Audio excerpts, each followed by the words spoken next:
hour, we will also hear from Lane Kiffin, Ole Miss head coach, in the 5 o'clock hour. C Spire text line open at 601-879-4395. So Hunter sent us a series of messages, and I want us to talk about this a little bit because I don't know if Hunter is overly optimistic, if he is just right, if he represents what a lot of Mississippi State fans think. We know it's not exclusive because Chase told us just a little while ago what he thinks about this team, that he thinks it's a 6 or 7 win team. And Hunter actually responded when we sent that message, and he said, does he even follow Mississippi State football? Hunter, I do think you should remember that different people look at the same situation and have different opinions of that situation all the time. So Hunter says, Hadad says the only difference this year and last year is we beat Ole Miss. What about Memphis, Arkansas, LSU? That's 4 wins State didn't have last year, and State will be favored in all of those games. So the difference is much more than just the Egg Bowl. I don't know if that's accurate. Well, first of all, are we sure that – I mean, we know that State's favored against Memphis. They're a 16-point favorite in the opener, which, by the way, is a pretty big number.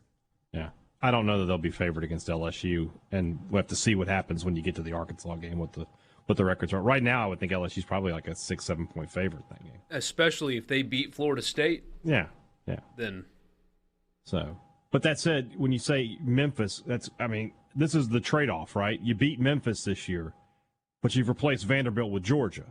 You got to find another win outside of that grouping to get to 8, which is what I'm doing because I say that they'll beat Ole Miss. But if they don't, they're 7-5. So 7-5 is the high water mark then. That's what you're saying. They're not beating Ole Miss in the Egg Bowl. Come on. I mean, come on. Come on now. I like a little Homer Richard. I enjoy it. It's not Homer. Oh, I'm sorry. Yeah. Not beating them. Yeah, they're not going to beat them. Okay. Well. I mean, I've seen results. I've seen rosters. I've compared the two teams. Compared the coaches. Yeah. Ole Miss is better. Oh, top to bottom. No, not top to bottom. Okay. But in important places. Yeah. Not in media personalities, though. State gets the win there. Not everybody can be better in everything. I am wearing a red and blue shirt today. Yeah. Meat church, man. Of all of your random T-shirts, that's my favorite. Well, there you go. Yeah. That one is my favorite. No, but so why do you think Hunter's looking at it this way? Well, Hunter is sort of talking about what I'm talking about, where it's just not a huge leap of faith to say State can pick up one more game. State, with a decent kicker last year, beats LSU, Memphis, and Arkansas. I mean, that's just – but they didn't have the better kicker, so they didn't win the games. But there's no getting around that. They were good enough last year. They were 95% good enough last year, I should say, to win more games. They just didn't because they were lacking at a very crucial spot, which they feel like they've gone out and addressed in the transfer portal. They bring back Rodgers, who's one of the top quarterbacks in the country. They bring back a ton of production. They bring back 3 starters on the offensive line. Defensively, they bring back a ton of starters there. I think 8-9 starters there. And then they went out into the transfer portal and filled a couple of needs as well. This is a good football team, top to bottom. They have depth. They have good players. They have talented guys. They don't have a superstar player, I don't think. But this is a good team. It's not unreasonable to say, hey, they won 7 last year. They can win 8 this year. That's not going from they were 3-9 and now I think they're going to win 8. Yeah. There's somebody on their text line earlier that said State 5-7 if they're lucky. I'm like, explain that. I mean, why would they take a step back this year? If they take a step back, you should just fire Leach because he ain't getting any better. I promise you that than what he's got this year. Yeah.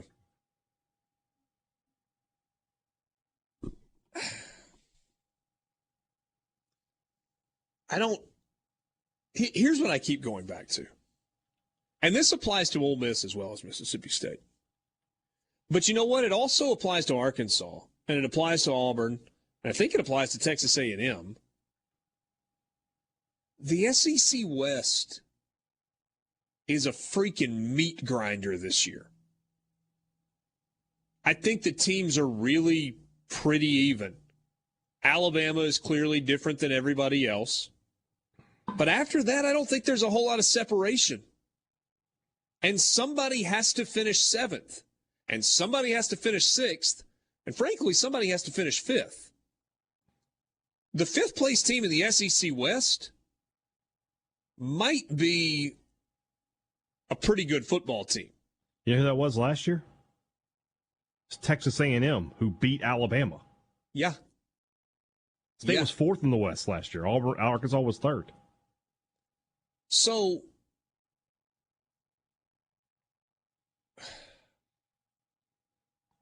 I just look at it and I don't know exactly what to think, because I agree with a lot of what you say, right? I mean, experience at quarterback.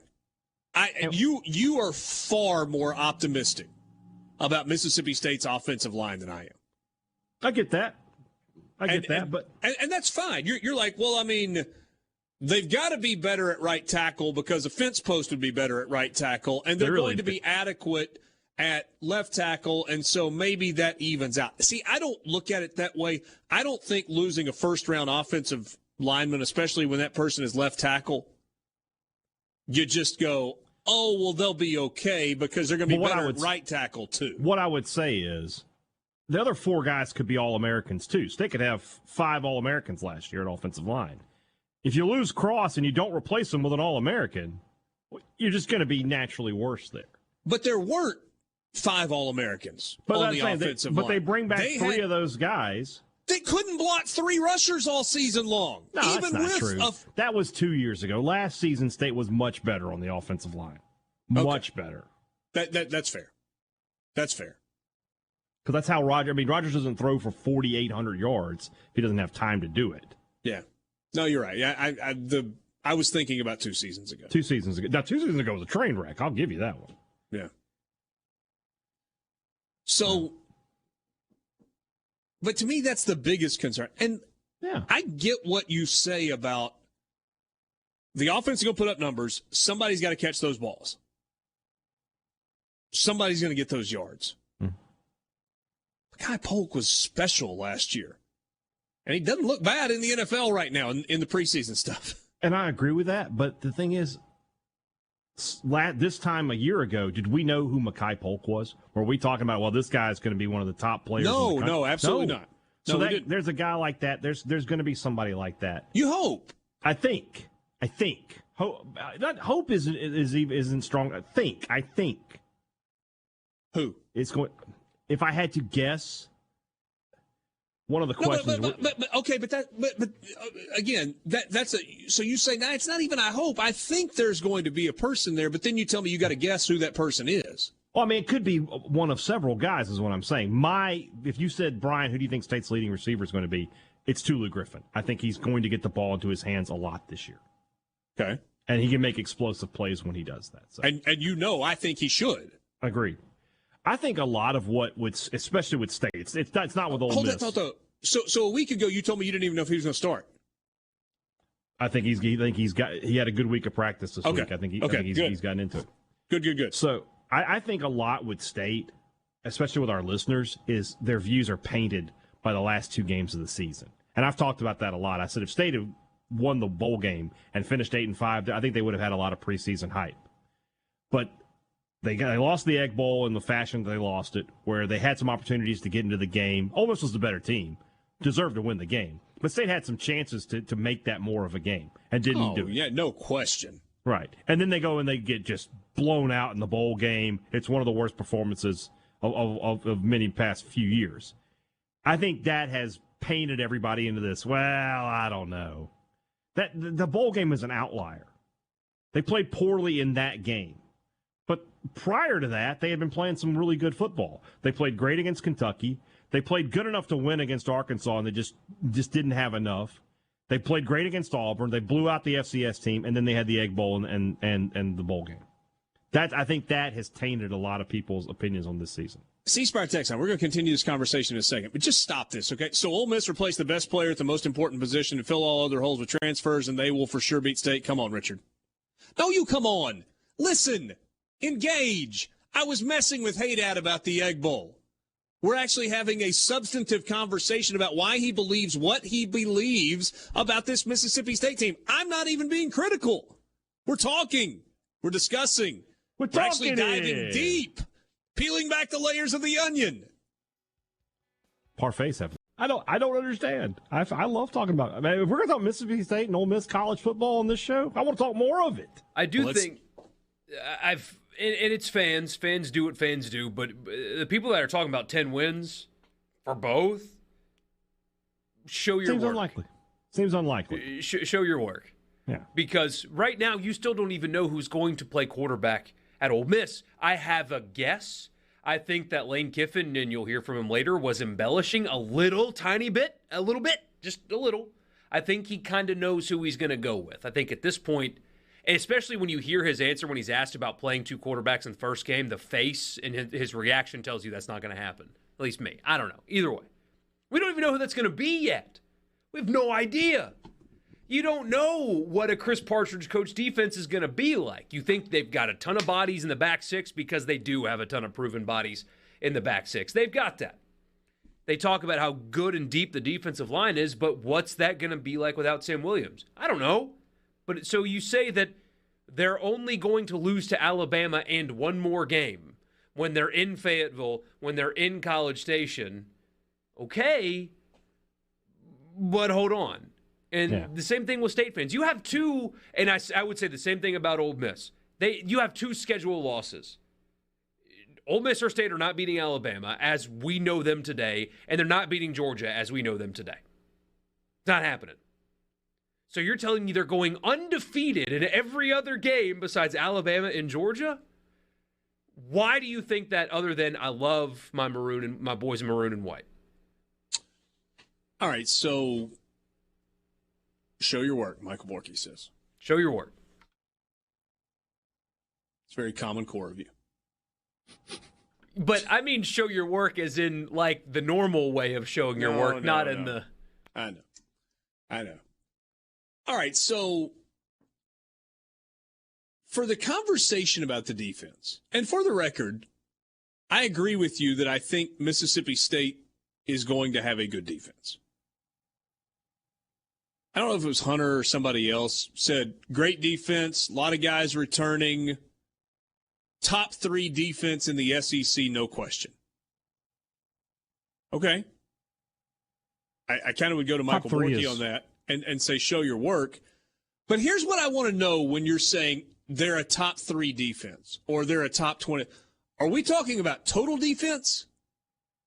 Is that the metric that we are using for that?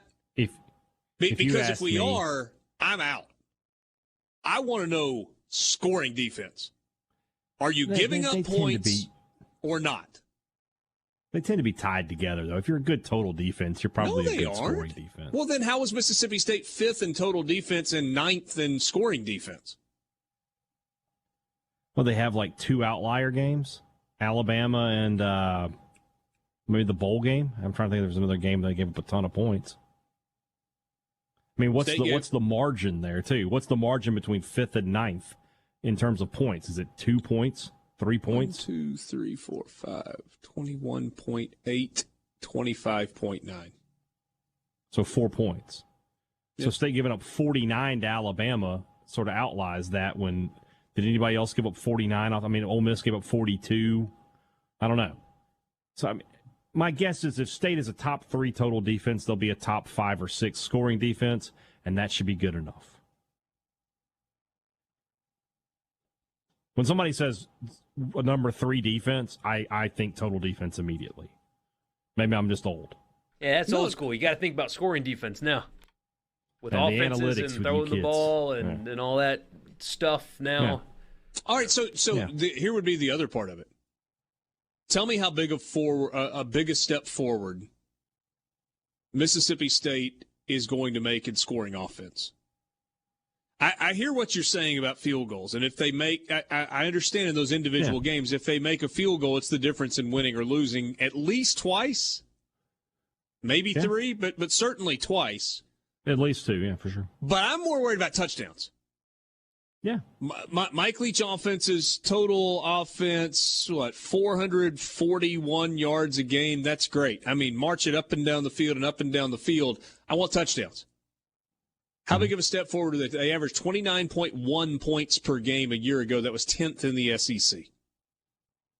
The conference leader was Alabama at 39.9. Yeah. I mean, stayed at 29 a year ago. I'm having this discussion in a group text. It's interesting that it gets brought up. They were 31 a game before the bowl game. So only scoring 7, not dropping down 2 points per game. 3-4 points? I mean, they could be 31, 32, 33 points a game. All right, so if they are at 33 points per game, that means they're 5th a year ago. Sandwiched between Ole Miss and Kentucky. I mean, that's a 10-win team and a 9-win team. Yeah. When it was all said and done, it was 2 10-win teams. Yeah, you're We're right. just talking about in the regular season.